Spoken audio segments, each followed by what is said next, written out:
దక్షిణ నియోజకవర్గం అన్ని వర్గాల ప్రజలు వైసీపీతో ఉన్నారనడానికి ప్రచారంలో పెద్ద ఎత్తున చూపిస్తున్న అభిమానమే నిదర్శనమని వైసీపీ ఎమ్మెల్యే అభ్యర్థి వాసుపల్లి గణేష్ కుమార్ అన్నారు. 31వ వార్డు వైసీపీ అధ్యక్షుడు బాపు ఆనంద్ ఆధ్వర్యంలో రెండవ రోజు ఎన్నికల ప్రచారంలో భాగంగా కనకల వీధి, బొడ్డునాయుడు తోట, చాకలిపేట, విశ్వనాథ్ రోడ్డు, శివాలయం road, Singh hotel, down road తదితర ప్రాంతాల్లో గడప గడపకు వెళ్లి ఓటర్లను అభ్యర్థించారు. పెద్ద ఎత్తున ప్రజాభిమానం చూపిస్తూ హారతిలిస్తూ మహిళలు బ్రహ్మరథం పట్టారు. వాసుపల్లి గణేష్ కుమార్ చేసిన సేవలకు తాము ఓటు ద్వారా రుణం తీర్చుకుంటామని 31వ వార్డు ప్రజలు భరోసా కల్పిస్తున్నారు. ఈ సందర్భంగా వాసుపల్లి గణేష్ కుమార్ మాట్లాడుతూ వార్ వన్ సైడ్ మాత్రమేనని ప్రచారంలో కూడా ప్రజల కష్టాలు బాధ్యతగా తీసుకుంటున్నామన్నారు. కనకల వీధిలో 220 గడపలు కలిగిన స్కీములు, ఇళ్లకు ఆధునికీకరణకు జీవీఎంసీతో పోరాడి 2 కోట్ల రూపాయలు నిధులు విడుదల చేయించిన ఘనత ఈ వాసుపల్లిదని అన్నారు. ఈ కార్యక్రమంలో దక్షిణ నియోజకవర్గ నాయకులు శ్రీవాత్సవ్, జాన్ వెస్లీ, వార్డు అధ్యక్షుడు బాపు ఆనంద్తో పాటు పలువురు పాల్గొన్నారు.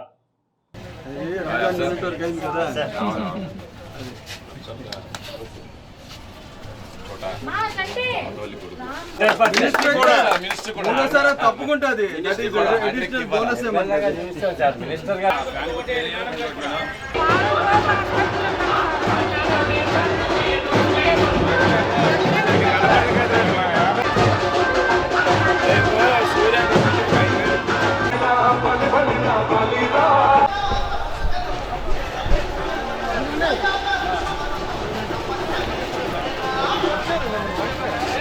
వైఎస్ఆర్సీపీ ఎలక్షన్ ప్రచారం అనేది స్టార్ట్ అయిందో నిన్న అద్భుతమైన రోడ్ షో చేశారు.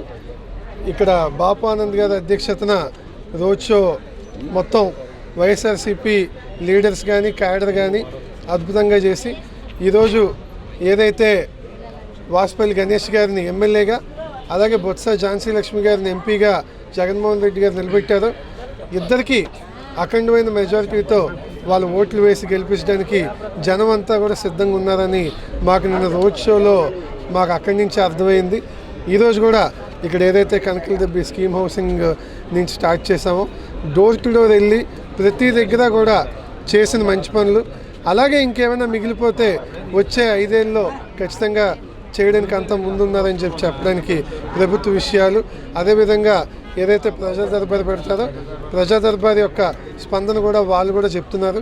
అందుకనే వీటన్నిటి మీద నమ్మకం, అలాగే లోకల్ లీడర్షిప్, ఇక్కడ ఏదైతే వైఎస్ఆర్సీపీ లీడర్షిప్ చాలా స్ట్రాంగ్గా ఉంది. వీటన్నిటిని చూస్తే ఈ వార్డు నుంచి మంచి మెజారిటీ వస్తుందని మాకు ఖచ్చితంగా అనిపిస్తుంది. ఇదే కొనసాగింపుగా ఎలక్షన్ దాకా తీసుకెళ్ళి అందరినీ కూడా ఓటు వేయించేలాగా ప్రోత్సహించి ముందుకెళ్ళాలని కోరుకుంటూ సెలవు. ఝాన్సీ మేడం గారితో ఎంపీ అభ్యర్థి వారితో రోడ్ షో చేశాము. మంచి ఉత్సాహంగా చేశాము. ప్రజల్లో మంచి స్పందన వచ్చింది, పోలరైజేషన్ వచ్చింది. వన్ సైడ్ మాకు నిన్న వేవ్ అంతా కనిపించింది 31వ వార్డు. ఎందుకని 31వ వార్డు ఇది ఎప్పుడు కూడా మిశ్రమ స్పందన ఉంటుంది. క్లాస్ ఉంటుంది, మాస్ ఉంటుంది. అలాగే ఎక్కువగా బిజినెస్ పీపుల్ ఉంటారన్నమాట. షెల్ షాప్స్ ఇవన్నీ కూడా, మార్వాడీస్ ఇవన్నీ కూడా ఎక్కువగా ఉంటారన్నమాట. సో దీంట్లో మొన్న మా బిపిన్ జైన్ని కూడా మేమేమో గెలిపించుకున్నాం. అంటే క్యాండిడేట్ వీక్ కానీ వైఎస్ఆర్సీపీ గెలిపించింది, అంతే కదా, మీ అందరికీ తెలిసిందే. అప్పటికప్పుడు తీసుకొచ్చి గెలిపించుకున్నాం. అంటే వైఎస్ఆర్సీపీ పట్టు సాధించింది ఈ వార్డు మీద కంప్లీట్గా. ఎమ్మెల్యే ఎలక్షన్స్లోని, ఎంపీ ఎలక్షన్స్లోని వన్ సైడ్ చేసేస్తున్నాం ఈ వార్డు అంతా కూడా. ఎందుకంటే ఈరోజు తిరుగుతున్న దాంట్లో మనకు తెలిసింది ముఖ్యంగా కనకల దెబ్బలోని 100% మేము సాచ్యురేషన్ చేసాం ప్రతి పథకాన్ని. జగన్మోహన్ రెడ్డి గారు ప్రవేశపెట్టిన పథకం ప్రతిదీ కూడా అందించాం. అదే కాకుండా ముఖ్యంగా ఈ ఒక స్కీమ్ హౌస్ ఇస్తే మళ్ళీ దాన్ని రిపేర్ చేయరు, కానీ జీవీఎంసీ అధికారులతో ఫైట్ చేసి ఈ వాసుపల్లి గణేష్ కుమారు దానికి రెట్రోఫిట్టింగ్కి 2 కోట్ల రూపాయలు పెట్టించి చేయించి ఓవర్ ట్యాంక్ రెట్రోఫిట్టింగ్ చేయించాము, సున్నాలు వేయించాము. తర్వాత రెయిన్ వాటర్ ఏమో ఏదైతే కాలమ్స్కి ఎఫెక్ట్ అవ్వకూడదని చెప్పేసి రైట్ రౌండ్ ద బిల్డింగ్ ఏమో ఒక 5 feet ఏమో స్లాబ్ వేయించాము నీరు జారిపోయేలాగా. ప్రతి ఇంటికి కూడా 120 ఇల్లులు ఉంటే 120 ఇల్లుకి కుళాయిలు వేయించాను. సో అన్ని రకాలుగా కూడా వారిని ఆదుకున్నాం అన్నమాట. అంటే వారికి ఒక ఫోన్ కాల్కి దూరంలో ఉండేవాడు అన్నమాట. ఇప్పుడే మాకు ఒక కంప్లైంట్ వచ్చింది, మాకు ఇల్లు రాలేదు అని చెప్పేసి.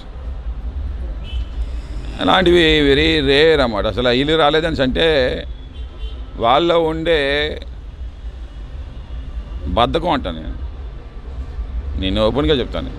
26,500 మందికి ఇల్లులు ఇచ్చారు జగన్మోహన్ రెడ్డి గారు ఈ దక్షిణ నియోజకవర్గంలో. 26,500 ఇల్లులు, 70,000 ఇల్లులు అంటే వాళ్ళు ప్రజా దర్బార్కి రావాలన్నమాట. ఇప్పుడు ఎమ్మెల్యే అన్నాడు ప్రతిరోజు ఇంటికి రాడు కదా, ఎక్కడ సమస్య ఉందో తెలుసుకోలేదు. అందుకనే ప్రజా దర్బార్ అని 5 ప్రాంతాల్లో పెడతా ఉన్నాను వారానికి. ఒక్కసారి వస్తే అధికారులతో మాట్లాడి ఆ సమస్య ఏముందో అది పరిష్కారం చేసేసి వెంటనే అప్డేట్ చేసేస్తూ ఉంటాం అన్నమాట. ఈరోజు వాళ్ళు చెప్తా ఉన్నారు ఏంటంటే ఒకేసారి అమౌంట్ కట్టేమన్నాం అంటే సిబిల్ స్కోర్ బాగాలేదు, బ్యాంక్ స్కోర్ బాగాలేదు. సో వాళ్ళు ఏదో లోన్ తీసుకొని దాన్ని ఈఎంఐనేమో కట్టకుండా ఉండడం వల్ల, ఈవెన్ నేనైనా సరే నా సిబిల్ స్కోర్ బాగాలేకపోతే నాకు ఆస్తులు ఉంటే ఒక 500 కోట్ల ఆస్తులు ఉండొచ్చు, కానీ ఒక ₹1 కోటి అప్పడితే ఎవరు, ఒక 50 లక్షలు 20 లక్షలు అయినా ఎవరు, బ్యాంకర్స్ అంతే. అది ఆర్బీఐ నామ్స్ అండ్ రెగ్యులేషన్స్ అన్నమాట. ఇది మనం ప్రజలు తెలుసుకోవాల్సింది మనం.